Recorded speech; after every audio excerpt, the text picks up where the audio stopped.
Bismillahirrahmanirrahim. Assalamualaikum warahmatullahi wabarakatuh.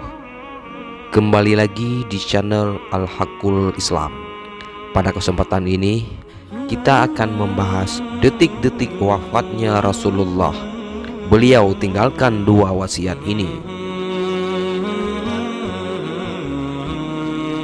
Ketika membaca sirah nabawiyah, ada satu kisah yang membuat hati kita sedih bercampur haru.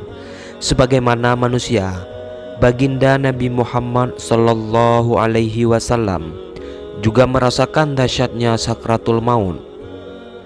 Hati kita seperti tersayat-sayat ketika membaca kisah detik-detik wafatnya baginda Rasulullah sallallahu alaihi wasallam.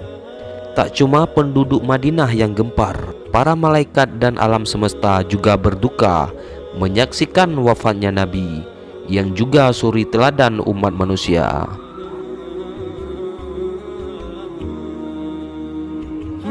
Rasulullah Shallallahu Alaihi Wasallam menghadap Ilahi Rabbi pada hari Senin pagi tanggal 12 Rabiul Awal tahun 11 Hijriah bertepatan 633 Masehi.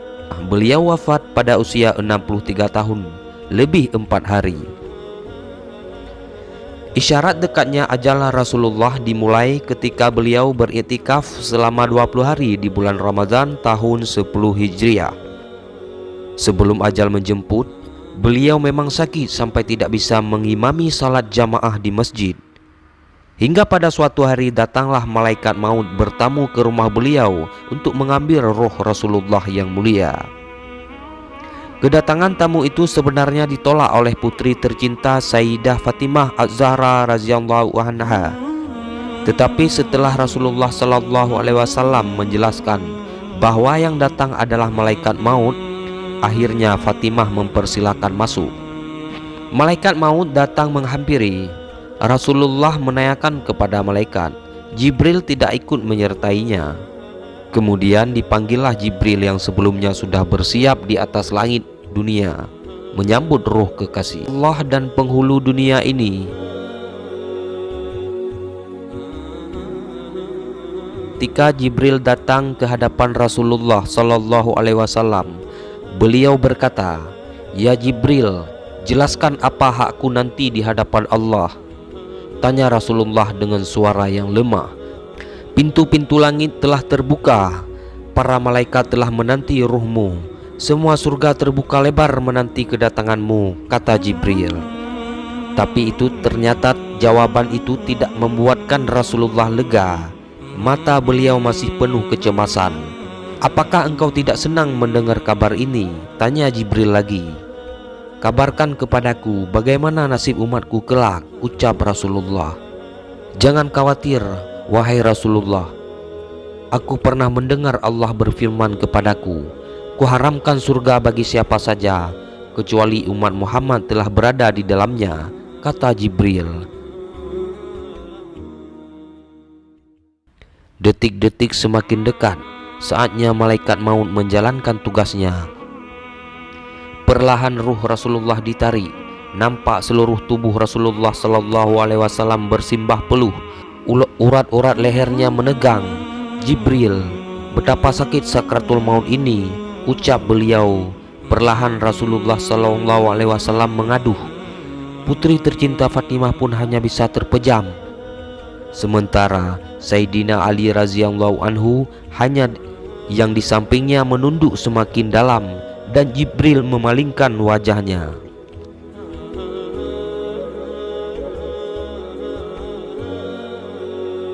"Jijikkah engkau melihatku hingga kau palingkan wajahmu, Jibril?" ujar Rasulullah pada malaikat pengantar wahyu itu. "Siapakah yang sanggup melihat kekasih Allah direnggut ajal?" kata Jibril. Sesaat kemudian terdengar Rasulullah mengaduh karena sakit yang tidak tertahan lagi. "Ya Rabbi, dahsyatnya maut ini. Timpakan saja semua siksa maut ini kepadaku, jangan pada umatku," ucap Nabi. Badan Rasulullah mulai dingin, kaki dan dadanya sudah tidak bergerak lagi. Bibir beliau bergetar seakan hendak membisikkan sesuatu. Ali mendekatkan telinganya. Usikum bisolati wa ma malakat aimanakum. Peliharalah solat dan peliharalah orang-orang lemah di antaramu, ucap Nabi dengan suara yang amat lirih. Di luar pintu tangis mulai terdengar bersahutan. Para sahabat saling berpelukan.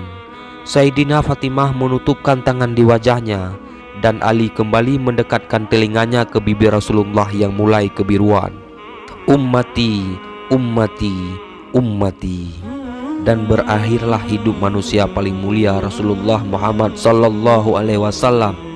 Kalimat kecintaan beliau terhadap umatnya, hingga beliau menginginkan semua siksa maut umatnya ditimpakan kepada beliau. Bukan hanya itu, ketika ajal sudah di tenggorokan, beliau masih memikirkan umatnya. Ummati, ummati, ummati. Tinggalkan dua wasiat ketika Rasulullah sallallahu alaihi wasallam menahan sakitnya sakratul maut. Beliau masih sempat berpesan sebagai tanda cintanya kepada umatnya, usikum bisolati wa ma malakat aimanukum. Peliharalah solat dan peliharalah orang-orang lemah di antaramu. Dalam riwayat sahih disebutkan, yang artinya Ummu Salamah radhiyallahu anhu meriwayatkan bahwa Nabi Muhammad sallallahu alaihi wasallam ketika dalam keadaan sakrat bersabda, jagalah solat dan orang-orang lemah di antaramu. Hadis riwayat Ahmad.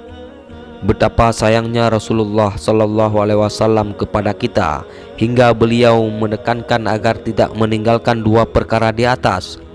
Dua perkara ini sama maknanya dengan ibadah vertikal hablum minallah dan ibadah sosial hablum minannas.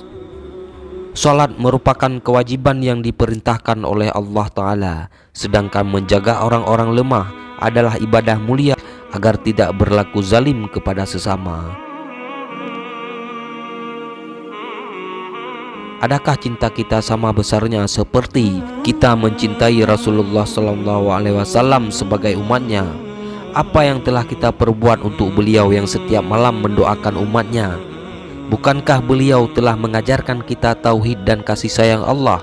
Kalau bukan karena beliau, tentulah kita tidak mengenal Islam, tidak mengenal iman dan Al-Quran. Ya Allah, ya Tuhanku, muliakan oleh-Mu akan Nabi Muhammad dan akan keluarganya, sebagaimana Engkau memuliakan keluarga Ibrahim, dan berkahilah Nabi Muhammad dan keluarganya, sebagaimana Engkau telah memberkati keluarga Ibrahim. Bahwasanya Engkau sangat terpuji lagi sangat mulia di seluruh alam. Wallahu alam bin shawab.